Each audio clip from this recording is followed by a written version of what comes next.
Hi guys, mga kalodi, magandang tanghali sa inyong lahat. Pagluto mo tayo ng nilaga at i-prepare natin ng mga recado.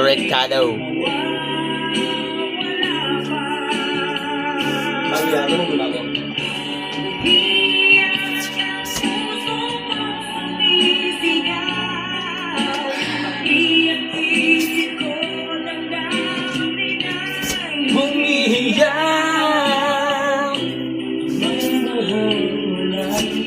Tanging pag-asa, di ko kayang mabuhay kung nalayo ka.